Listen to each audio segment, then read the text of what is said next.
All right, everybody, welcome to our latest Live Motocross podcast as we talk all things AMA Supercross ahead of the Tampa round with Jason Thomas. Obviously, firstly, thank you to everyone for listening and supporting the site. We really appreciate it. We'd also like to thank our sponsor for this episode in Fly Racing, who have excitingly jumped on board for the 2025 season. Fly Racing is aimed to provide customers with the very best in off-road performance products, led by the revolutionary Formula S Smart Helmet. Fly Racing continues to push innovation in safety to new levels.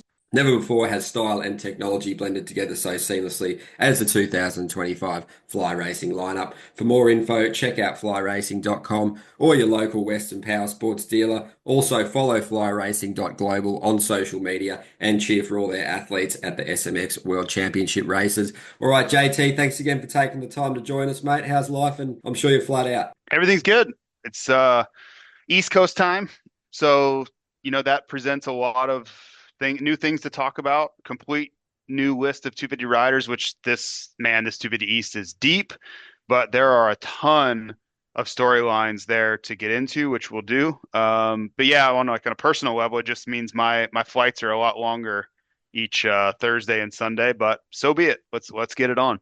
Yeah, mate, it's certainly the body of work you put in is massive. And I guess before we get cracking, just a few reflections on the Glendale Triple Crown from obviously the racing and personally for yourself with the broadcasting. How is that doing a Triple Crown? Obviously, you don't get the repetition doing them every week. It's obviously something a little bit different. Do you feel the elevated stress and pressure like the races?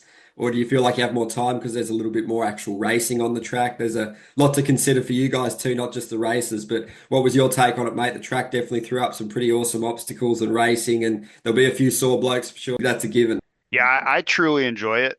I think for spectators, attendees at the race, people watching on television or streaming around the world, everybody involved outside of the teams and the riders, I think really enjoys these Triple Crown events. I truly believe that they are a superior product to what we otherwise offer, the standard format. I just think Triple Crowns are better. You get six races with the best guys that are all important races that all matter, and these guys are all going for it every single time versus kind of this slow build up heat races where unless you're going for the heat race win, you're kind of just trying to get through it without any sort of incident. And the LCQs, whatever, but like it's just kind of a lot of, I don't want to say unimportant racing, but the story just builds into the main events. And then if you get one shot at it, and if things don't align in the main event, it can be boring. So the Triple Crowns are shorter. I think having 12 minutes for the 450, that's plenty of time for guys to get tired, things to unfold. And you just get so much more action and it just keeps coming, and for me as a broadcaster, yeah, it's way better because I'm constantly talking about racing versus there's just a lot of other things. Like it's almost like filler a lot of the time, like features and sponsor stuff, and it's just a very different show. So I absolutely understand the challenge that it is for the riders and the teams and the costs and the risk and all those things. But if outside of that, if you can remove that from your thought process, Triple Crowns are better across the board. It's really hard for me to say that they're not better. Yeah, it's a nice bridge for the mainstream just to get that short, sharp action. It's like just so much going on, a lot of excitement, a lot of gate drops, and the fans in the stadiums definitely are treated to a lot of good stuff. And I guess we'll focus on the 250s because that's going to take a break, the 250 West. But how good was that for Jordan Smith and Triumph? And obviously FXR as a gear brand, their first win, I believe. So historic evening for Jordan Smith. He handled it all pretty well, and he's the experienced guy, and he can lean on that, even though he's prone to the odd mistake here and there, as we've seen. But it was a really interesting night where a lot of guys, Juju and Deegan, left a lot of points on the table, especially Juju getting those starts. But it's going to play out really interesting, and Cole Davies shining again, mate, continues to just impress. So, your final thoughts on that class as it takes a break? Yeah, it's going to be fun to see who can make the most of these 2 weeks off and kind of get it together and figure things out. And I think for guys like Joe Shimoda and or however long the break is, guys like Joe Shimoda, I think will benefit a lot, right? For obvious reasons. But I want to see what these guys really work on. Can Deegan figure out the little mistakes he's making, get a little bit better in the whoops, and really just clean things up? that to me, that's the ask. Like it's not can he go fast or can he do it? It's can he clean up all the little things that are impeding his success? Because I don't think there's a chance that he thought he would not be in the points lead at this point in the series. Like I certainly thought he would be, and I think he's so self-confident. He was almost sure of that. So I think there's going to be a little bit of soul searching for him. Um, and then kind of, I think for Bomer, he's just going to take a deep breath and said, "Man, I'm really doing this thing. I definitely blew an opportunity at Glendale, but everything that I wanted to happen is kind of happening. Like the speed, the starts, my positioning against Hayden, where I feel like he kind of sits in this championship. He has to be thrilled with how this is unfolded. So all of those different dynamics, and then that's not even mentioning Cole Davies, who I think he's just full steam ahead. He's got a truckload of confidence, and he's just going to put his head down and every day is like a gift, right? I'm sure he shows up to the practice track in Tallahassee with a huge smile on his face because he is so far ahead of schedule right now that this is all a bonus. This is all truly a bonus for Cole Davies. So he can kind of sit back and enjoy it without any of that other pressure. Yeah, well said. It's going to be a really interesting dynamic to see it play out. Like you said, Deegan definitely wouldn't have thought that there'd be probably four different winners in 4 rounds. He was probably just wanting the sweep, and he came in that way, and it hasn't worked out at all. It'll be cool to see how it plays out. He might develop a little rivalry with his teammate there to see who can be the top dog, and he's definitely coming into his own on and off the track too. He's very comfortable with the speaking and doing those interviews. Pretty funny stuff afterwards too. He's a good character and loves a laugh, but definitely holding his own on and off the track now, isn't he? Yeah, he is. I think it's a totally different scene than what he was used to, and you could see how nervous he was, unsure of himself, and we're literally watching these kids grow up right in front of us. We're watching them not necessarily become a man yet, but we will over the years. We're gonna watch that development, and we got a lot of insight as to him as kind of a young, unsure of himself kid, and you just see it. You see it's like a flower blossoming right in front of us. This kid that we weren't sure if he had a personality at all. Well, we're pretty damn sure he does now, and it's been fun to watch. Yeah, absolutely, mate. And obviously, a quick word on Billy Laninovich making the main at 41, and obviously those SMX next, which was futures. Those kids were certainly treated to a pretty harsh initiation of Supercross on that track as well, weren't they?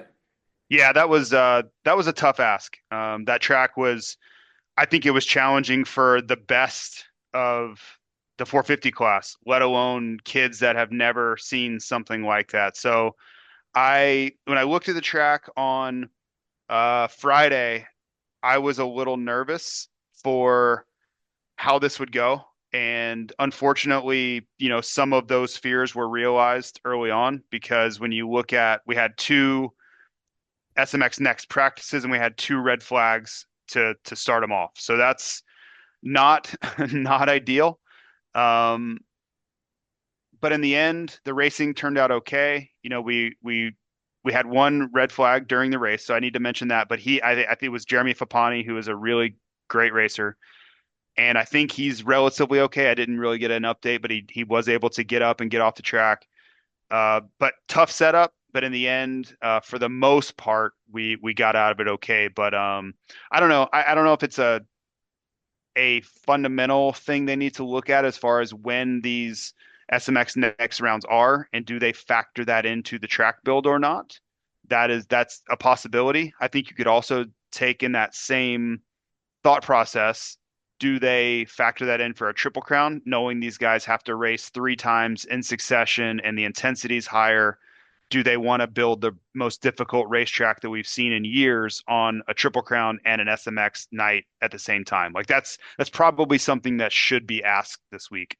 Yeah, well said. It's great insight as always, mate. And obviously transition to the 250 East, which is absolutely stacked, as we've said. And there's a lot of question marks over a lot of guys. And you look at the field, it's really stacked. And, you got the title winners from last year against each other. You think Anstey's going to be excellent full preseason on that star bike. But yeah, who knows what's going to happen, mate. Obviously the fly riders are going to be in full force. Interesting to see how Hampshire and Hymus go, mate. But you pick where you want to start in the 250 East because there's so many storylines, isn't there?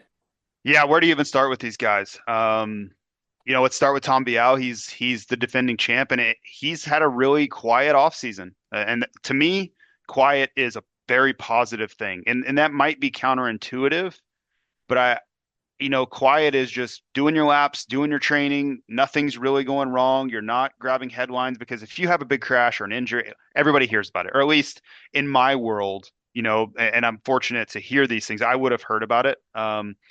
So that kind of tells me he's going to be ready. That doesn't mean he's going to win, but at least he's not dealing with an injury or all these other things that all these guys, lingering sickness like Levi Kitchen or whatever. He's going to be close to 100%. Austin Forkner, I'll put him in the same bucket because it's been very similar. He's had a horrific, 2024, but as far as the last couple of months leading up, which is the most vital, he's been really quiet, just putting in his laps and preparing for, another run at trying to finally win this championship. He's the winningest 250 Supercross rider we have actively, and that means a lot. Like he is going to be in the fight. You just don't know what the end result might be from that. And then I think those are the two, you know what, I'm not even going to stop there. I'm going to say Max Anstey falls into that category too, because same thing. He'll, first time in Supercross on this Monster Yamaha Star Racing bike. We saw him last summer, but I think that was a big help is to get kind of just into the team, have a working knowledge of all the things and the staff and understanding how all of them communicate is a big part of success on those teams. And he got a head start on that versus starting in October. He started in, June or July. So that's a big head start he got. And he's had the entire offseason to fully integrate into that and practice with the likes of Cooper Webb and Justin Cooper and Tomac and all those Deegans and all these kids, all this speed he has had at his disposal the entire offseason to go up again. So I expect those three to come in as their best selves, and the results will be what they may, but that's a nice setup for them. And then like everybody else that's relevant has an asterisk. Everybody. RJ Hampshire, he had wrist surgery again in the offseason from that crash at Fox Raceway in May. It wasn't right. He tried to race SMX. It still wasn't right. So he got it fixed again. So he's battling back from that. And he's not 100% yet. Chance Hymas got the knee fixed. That's certainly a storyline. But then he's been battling this arm pump thing that's been going on for a few weeks now. And it's to the point where it's almost like I'm not a doctor. I'm not giving a diagnosis, but it's acting like chronic arm pump where you can get compartment syndrome from arm pump being so severe. He's getting shades of that, but to his credit, I've heard over the last week or two, he's really come around and that's kind of gone away and he's really riding well. So it is a storyline, but let's hope that it's a little bit more in the rear view than maybe it was 2 weeks ago. But to say he's 100% in firing on every cylinder is not, I don't think is fair. So let's just throw that out there. You go into Levi Kitchen, who had a nasty illness and forced him to switch from east to west. I think he's close to 100%, but he was not able to do anything for weeks on end. Literally nothing. Not train, not ride, not anything. And there was even talk at one point that he was going to have to miss the 250 East because he was so sick. So I don't know what that looks like. Maybe he's fine. Are there lingering effects? At the 12-minute mark, do we see him not have the intensity that he should have? Like, we don't know, right? And all these guys that I'm going through, and I'm not, still more to go. It's not that we know that they're going to suffer. It's the question mark surrounding their performance level is going to be one of the most fascinating pieces is we simply do not know the levels of performance, injury, recovery, and they'd be lying if they told you they did either. That's just the truth of it. They don't know either. I'm trying to think of others going down this list coming in. Oh, Cameron McAdoo. So he is injured. I'm not going to break news here, but he will tell the story on Friday at the press conference, but he's injured. He's going to try to race anyway, but that's another title contender who is not healthy. He's not going to be healthy at any point during this season. It's an injury that he's going to try to ride through, but it's a significant one. So it's chaos. Like there's everywhere you look, there's talent and depth and also chaos. And it's going to make for a fascinating series from all these guys. And if you told me that this guy stepped up and this guy didn't, cool, because I, other than a couple of guys who look like they're ready to go, there are so many guys with issues and questions and problems coming in that they've got to sort out in the next 48 hours. Oh, it's going to be so fascinating, mate, and great insight there for sure. And guys like Hammaker and Brown and Bennick and Thrasher, and obviously Volan, he's going to have a bit of a unique setup after that lingering issue with the nerves and his foot and stuff. So Mumford, Yep. Romano, Park, all really established riders. It feels like there's less of those really young guns like there is in the West, and there's some really, whilst quite young in age, some of them, there's so much experience in that 250 class, like your Hampshires, your Vials, your Thrashers, your Faulkners, your Anstey's. There's a lot of experience as well, mate, even though it doesn't always reflect in the racing. But just touch on a few of those guys and just the approach heading in. Yeah, I think for a lot of guys, all those guys you mentioned, they're not necessarily championship contenders in my book. They're Romanos and Colin Park, and there's a lot of talent there. I think they're going to have to find where they fit in, because it's something I went through every off season. Was I would look at the entry list, and my situation was more extreme than theirs, but I would look at it and there would be like 18 guys that had won a 250 race, not to mention like the 450 title guys. I'm talking the Brock Tickles, and there were just so many guys that I'm like, okay, so this guy was a former 250 Supercross champion, and I'm gonna have to beat him to get into this main event. It's a nasty thing to look at, and I think that is somewhat the case for 250 East. Is these guys are like, okay, I need to be a top 10 250 East guy. Like that's going to be the, those middling guys we're talking about. That's going to be their goal. And then they're going to look at the entry list and go, how in the hell am I going to do that? It's a really tough thing. And until you get out there and racing happens, first turn crashes happen, people aren't as good as you think they are. All the chaos, like people are hurt, people are, like all those things are racing dynamics. And then you're like, oh, I got ninth. Like all that worry, all the uncertainty, looking at the entry list, and think I did the thing I was supposed to do. That's what it's going to be, kind of just a learning experience, and they're kind of have to feel their way through this opener, and we're going to learn a lot. I think we're going to learn a lot more in the 250 East than we did in the West, because other than like the Davey surprise and Beaumare being better than we expected, everything else was kind of like, yeah, it's about what I thought. We knew Jordan Smith would be pretty good. There'd be some inconsistency. There was just a lot of predictability in the West overall. I think the East is just throw every name in a hat, shake it up, and draw some out to see who's going to do well and who also probably won't finish some races. I just think that's the nature of this class, and that we didn't even touch on guys like Hammaker, and there's just so much talent. Pierce Brown, I didn't even talk about Pierce Brown, who won the final SMX finale now he's on Monster Star Yamaha. There, you see my dilemma is like, where do you go with the storyline? Because I can't even remember all the freaking names in this class. It's amazing how much talent there is in this class. Yeah, it's literally impossible to predict, and it's just what you're saying there. Pro Circuit be looking for a good result from someone, won't they? Obviously, the injuries have struck them terribly. You had Adams, the latest to go down on the weekend. Obviously, McAdoo, like you said, Marchbanks came back last weekend. Masterpool's out. Kitchens, obviously been battling. It's just no luck for Mitch, is there, mate? It's crazy. Do they go out and look to sign some more riders? What do they do with that roster? Do they go hard on getting someone like Davies? It's an interesting stage for him, isn't it? Yeah, it's going to be really tough. McAdoo's going to try to tough this thing out. We'll see how that goes, but then it really comes down to Hammaker. And I think Drew Adams will be back for Arlington. That's the tentative plan right now. I spoke with him a lot on Saturday night. He's hurt, but I mean he's standing around. It's not like a debilitating injury that he was like laid up at the hospital. Like he literally stayed at the race and watched. He needs to get it fixed and plated, but I think that's going to be a pretty quick turnaround. But I'll give you a little insight on our broadcast call, which we have every Wednesday morning. We were talking about how brutally tough this is going to be if Forkner finally goes out and does this thing the first year that he goes to Triumph, after all of the trials and tribulations that Mitch has gone through. If Forkner finally goes out and does it on a different bike, it might be too much to take. It might be like the final straw for Mitch to finally just lose his mind.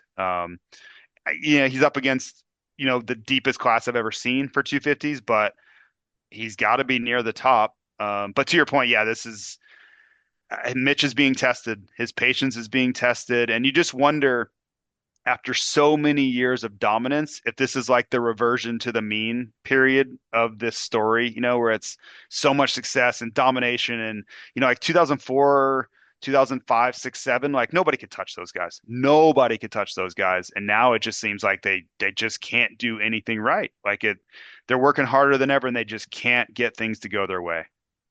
Yeah, it's really tragic in a lot of ways. And yeah, I hope those riders are all healthy. And yeah, we see as many of them possible as back full fitness as they can, mate. But obviously, onto the 450s now, we'll switch the focus. And yeah, the big news was obviously Jet torn ACL and meniscus, really disaster for him, the series, the team, and really everyone, really, because obviously that's two massive injuries in consecutive weeks with Prado going out the weekend before. So really not great. These heavy hitters out of the series, they might make it back to being a condition for outdoors to start. We'll see how it goes, but just a huge blow for everyone, isn't it?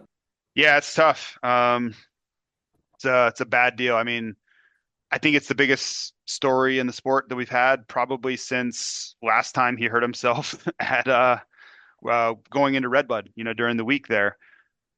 I mean, he is the biggest name in the sport. I know he's only 21, so that's not fair to guys like, Roxon and Tomac and Sexton. I get it, but if you're talking globally, he's probably got the biggest name in the sport at the moment. So when you lose him for a championship, it's going to send shockwaves everywhere.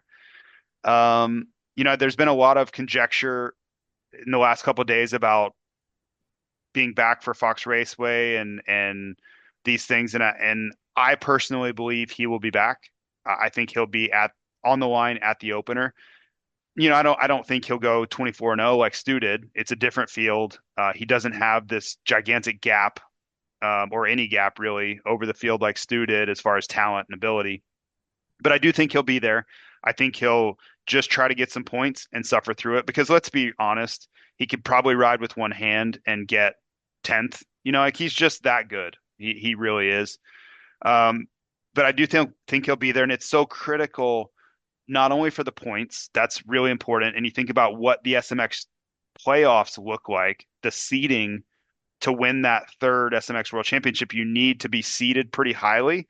But even getting 10 points at the opener, it really starts to matter because that's going to dictate where you start in Charlotte with how many points. So it's the math has all changed. And then just winning the Pro Motocross Championship itself, getting 10 points or 15 points or 20 points could have huge ramifications for where we end up at the finale at Budds Creek this year. So I think he'll be there. Who knows what that looks like? Not only for the points, but also putting your body through the paces. His recovery will be so much quicker as far as fitness by racing that first round than it would be like, oh, let's wait another week. We'll sacrifice the points and we'll start at Hangtown. Well, his body's not going to go through that beating and then recover and come back stronger a week later like it would. So I know that if you've never done it, it may not make a lot of sense in your head, but anybody who's battled back from an injury, that first race, you're just like the next day, like, oh my God, my back hurts. Everything hurts. Well, by like Tuesday or Wednesday, you're pretty good again. And then the next Sunday after Hangtown, he's gonna be like, oh, I'm not so bad, and you just basically removed a week out of that recovery process. Like all the riding muscles and things that you're going to push harder in a race than you ever would practicing, all those things, you just took one more step to being 100%. So I again, not a doctor, not a therapist, but I've been around these injuries. I've suffered it twice myself. I've been around a lot of other people going through it.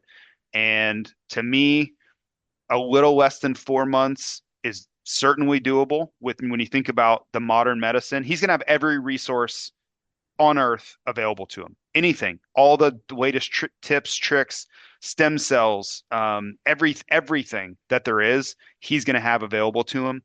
He'll show up at Fox Raceway. They'll have it taped up. They'll have it supported, embraced every way possible to add strength and stability to it. And I would be shocked if we don't see him there. That's my personal prediction. I'm happy to be wrong, But people that are like, this is 6 months, there's no, I'm like, okay, I'll bet anybody right now that we see him line up in Southern California in late May. Yeah, absolutely, mate. Definitely hoping for it. Do you reckon Prado will be making it to the first round of Pro Motocross as well, or is that a bit more touch and go? Um, I don't have as much experience with this type of shoulder injury, and further, I haven't heard the full extent of it. Was it a full rotator cuff tear, like full reconstruction? Those are really important aspects of this equation that we really haven't seen or heard. And if I personally haven't seen it, that's my bad, but I haven't heard exactly what they did. My guess is that he had some sort of torn labrum situation and they had to repair that. Um, it's going to be tougher, I think. That's a pretty nasty injury to recover from. And really, when you think about this injury, a knee injury is easier to brace and protect and come back from than a shoulder because your shoulders are you're holding on with, you're steering with every impact that the motorcycle takes, you feel through your shoulders. Your knee, you can almost, I don't want to say protect it, but you can make sure you don't really put it out. You can really ride within yourself. And okay, he's going to be riding at 85% and he goes 12-11. He can make sure that he is very careful with that knee. I don't know that a shoulder is as easy to not move around. Like just think about the motions of riding a motorcycle. That thing is constantly in motion. So I don't know. I don't want to speak as expertly on a shoulder injury because I never went through that reconstruction or any shoulder surgery to speak of with him. The knee thing I just feel very confident with because I've been down that road many, many times on my own and with other people. So I also think there's an element of this too. Kawasaki is so I don't know if secretive is the right word, but opaque is probably a better word. They just don't tell us a lot. We don't get much information, and certainly we don't get it in a timely fashion on these things. Where Jet literally came out the day he had an MRI done and told us he's getting surgery at 11:30 the next morning. Like it's just a very different way of going about things. So I don't want to give as much certainty on Prado simply because I don't have as much information to go on. Yeah, absolutely. There's certainly not a lot of transparency with some of those Kawasaki injury updates, mate. But yeah, I suppose with the Lawrence injury, it sort of opens up that title fight. It's down to Chase, Ken, Eli, and Webb really at this point. Maybe Anderson and Hunter can claw their way into it, but it's looking like those guys. And is that sort of a sense of opportunity to seize the day for them? It's going to be really cool to see how it plays out in Tampa. So I guess they're all going to be sort of sizing each other up a little bit of a boost, I guess, knowing that there's one less guy to compete with. But watching that battle unfold is going to be fascinating. And for Tomac especially, you see that the speed he has is, at one of the best levels of Eli he's been at. And that level he can go to is crazy. You can't get enough power out of that bike. And if he can just get the starts, mate, it could be pretty good for him. And he could be on the way to getting the red plate of Chase Sexton at some point. But yeah, it's going to be really good to see how that dynamic plays out, isn't it? Yeah, and I think for all of these guys, the guys that have their eyes on the championship, and namely, I think it's Kenny, Cooper, Chase, and Eli are the four. Um, I don't think they can say, well, it's on now because they still have to deal with each other. But just even if you're just an unemotional algorithm, the job got easier. Period. Take emotion out of it. Take any of how, there's two things here. One, on a math level, the job got easier. No matter how you phrase it, no matter how you want to look at it, when you take the defending champion out who has been that good for that long, won that many championships in a row, it's an easier task now. Secondarily to that, when you ask every single rider in December, what do you have to do to win the championship in 25? And all of them, to a man, say beat Jet Lawrence, and then Jet Lawrence is out, that has a psychological effect on all of them too, to where if they weren't really sure if they could beat Jet or win this thing, now they're like, well, my biggest hurdle, yes, there are other hurdles, yes, but my biggest hurdle is now gone. So now who can take that and run with it mentally? Who can take that confidence and really take a step? And it's an interesting question. I don't think there's a right or wrong answer. It's always going to be opinion. But for me, I don't think Tomac really feared Jet. And I think he was just like, Jet's really good. Like, he's a problem and he gets good starts, which makes it that much harder. But I don't think in any sort of heads up situation that Eli felt like he couldn't beat him. That's just my personal opinion. I think the person that might benefit the most is Sexton. And it's that psychological confidence thing that I alluded to where Sexton has had the most trouble with Jet. Period. Just if you look over the course of their career, he has had the most challenge from him. It started in 2023 Pro Motocross when Jet went undefeated and Chase was on the same team, and Chase just had to just suffer through it. You could just see the misery on Chase's face all the time that he just came off a Supercross championship and now he's got this kid that he can't find a way to do anything about. And then that carried on into 2024 Supercross, and it went the same at the opener until Jet hurt himself at Hangtown. That was really the first breakthrough that Chase had. And it wasn't even that Chase just broke through. It was, the dynamic changed.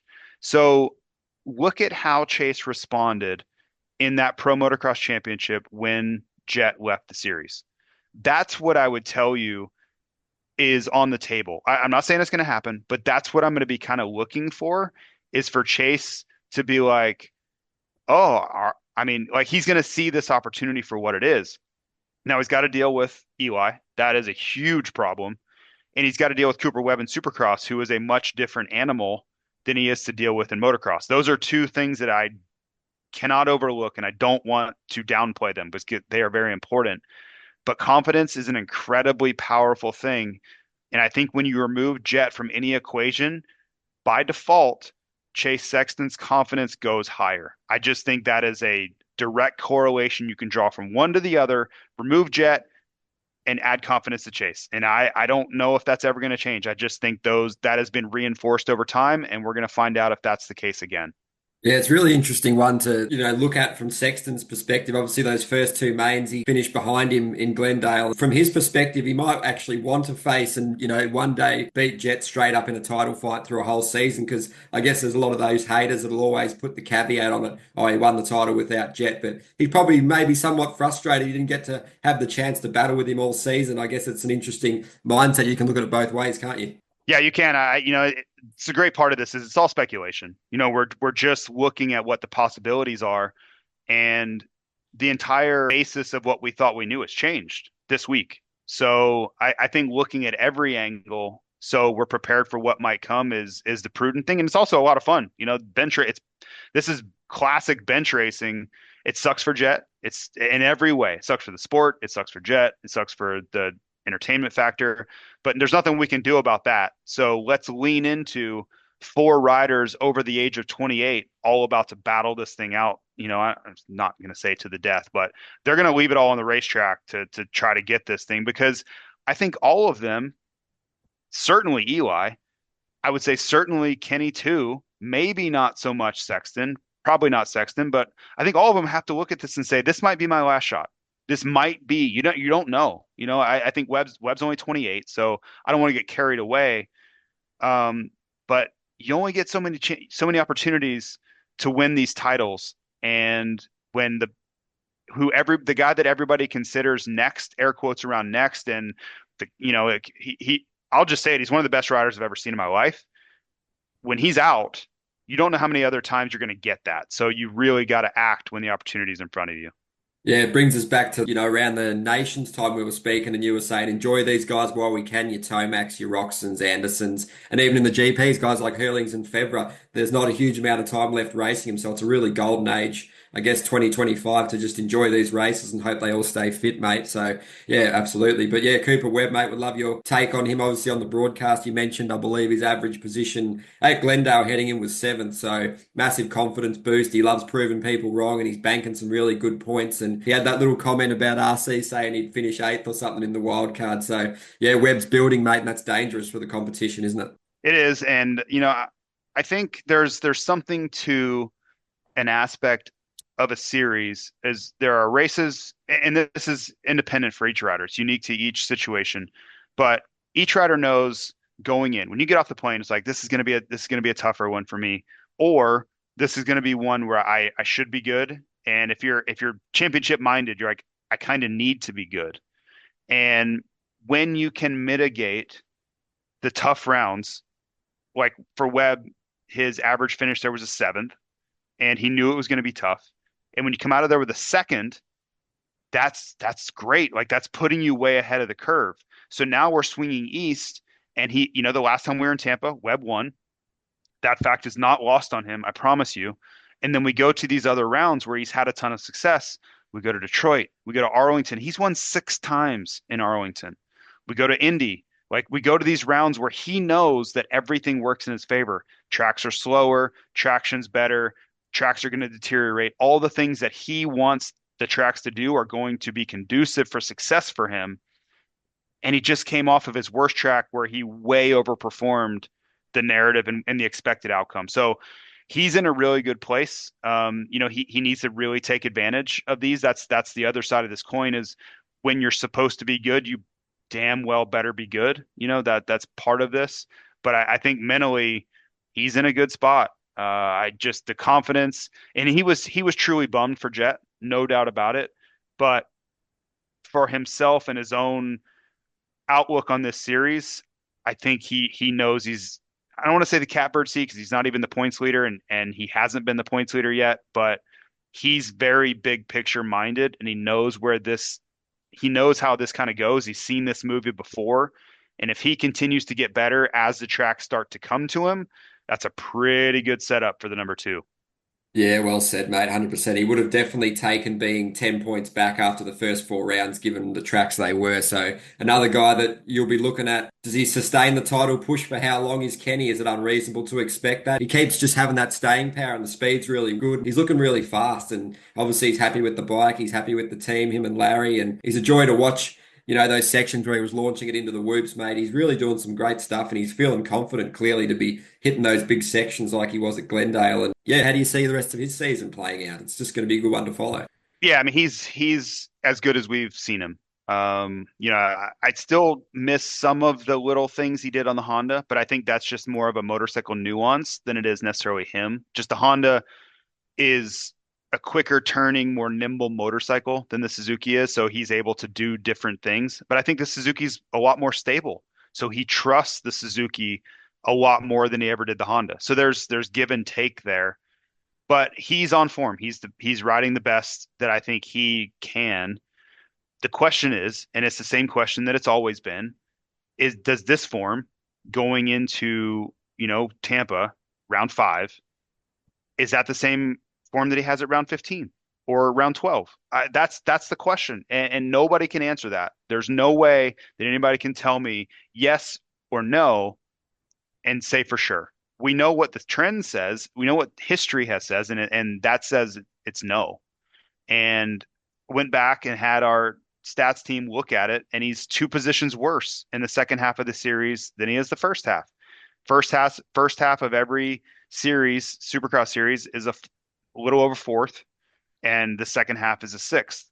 Now, you could argue that he's outperforming that number right now. Like his finishes so far have been better than fourth, but I would counter and say, okay, but a fourth or a sixth in the second half of the series won't win you a title. You cannot win a championship averaging fourth place for an entire second half of a championship. It's not going to happen. I'm just going to put it on the front end. I don't have any way to prove it. I would just be willing to make a bet that that's never going to happen, let alone a sixth. If you're sixth, the second half of the series, forget it. Your championship's an afterthought. You're not even in the running. So that's the narrative he has to break that trend. That's it. It's very simple to me. So we'll see. Time will tell. Can his body withstand 17 rounds of travel and racing? It's really that simple. Yeah, it's a tough one to navigate, but yeah, hopefully he can just stay in it for as long as possible. And another 2 guys that are within a race win of the top of the table. You got Hunter, he got another fifth. He's kicking along well, making good strides. Obviously doesn't have that elite speed of those other guys yet, but he's more of a methodical builder. Sort of intelligent approach, not rushing the process, and he's still getting that bike better. So it'll be interesting to see how he goes. All eyes on him under that awning now with Jet out. And obviously, does that mean more support, more attention? Who knows? And obviously, Jason Anderson had a bit of a strange night. Probably not what anyone expected, not what he expected. But yeah, he'll just keep building on to the next one and see how he goes in these East Coast rounds, mate. So just your take on those two? Yeah, Hunter is I think he's very much on the same trajectory he was last year. I think he is sorting out this new motorcycle. And if you look at how he's ridden through the first four, he's just gotten better and better and better. First one was terrible. He's gotten a little better and a little better and a little more relevant, and the starts are coming around. And that's just, it seems like that's just what he does. He figures things out. He's super analytical, and he just starts to chip away at his deficiencies and closes the gap down to where he needs to be. And I don't think he's really anywhere close to fully comfortable on that motorcycle yet. He's not willing to do some of the things that other guys are. Like he never jumped that quad that I ever saw, where Jet passed him in Glendale. Things like that, I think, are a telltale sign that he's just not fully comfortable. He doesn't trust everything about what's going to happen, so he's not willing to take chances or even really push the limit yet. When I see that change, then I think you'll start to see the results come around too. But in the interim, he's just getting better. And if you're getting a little better each weekend, that's a great place to be. That's good, because over time at the end of a series, it's going to show up like he did last year, and he's going to win the heat race at Seattle. He's going to battle his brother for the win in Denver. Like those are all the things that will come if your improvement trajectory remains constant. And that's what I've seen from so far from Hunter. So I'll be looking for more of that as we move east. And then Anderson, I wish I knew. I really thought that Glendale was going to be an opportunity for him to kind of continue this relevancy that he had. He had two podiums in 3 rounds coming in. He looked like he was up to the fight. He was there. Like he looked like he had the speed and was up to it. And then I don't know. I don't know if there was something we didn't know about going on behind the scenes. Did he feel under the weather? Was he fighting the bike?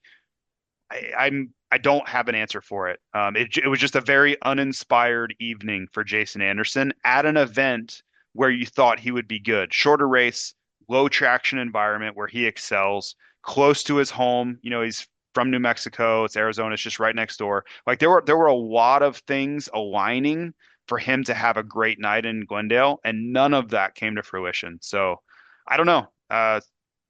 Maybe he could tell us, or maybe he can't. Maybe just say I just didn't have it. I don't know what was going on. Yeah, absolutely. It's sort of been one good race, one bad race. He had the sickness there. Just the inconsistency can be absolutely killer when you're fighting for a title. But as we wrap this one up, mate, any final thoughts? How's the rest of the week and the weekend looking for you? Obviously, the Tampa track will pose a new set of questions to everyone, and it's a bit of a home race as well for a lot of riders and teams. So that should be pretty cool. There should be a good atmosphere there. So I guess your key takeaways ahead of the weekend, mate. I'm honestly just looking forward to it. Florida, it's where I grew up. I lived actually in Tampa proper for 8 years. So it's a little bit of a homecoming type event for me. And man, it's below freezing here in Idaho at the moment. So get some warm weather, and there's a lot of upside to me going into this weekend. I think the Jet injury casts a pretty big shadow over the optimism in the sport right now. But I think Saturday night and going into Detroit the following weekend, we'll all know that Jet's coming back, but there are a lot of championship storylines that we'll be able to dive immediately into and kind of recaptivate us. Yeah, absolutely, mate. Thank you very much for taking the time to join us. It's been a ripper chat, and obviously Fly Racing's a sponsor of this one. So for more info, check out flyracing.com or your local Western Power Sports dealer. Follow Fly Racing Global on social media, and obviously cheer for all their athletes, which there will be many in attendance in all the SMX races. So thanks again, JT. Been a ripper chat, mate, and all the best. And we look forward to catching up next week. Absolutely. Thank you. No worries, mate. Have a good one.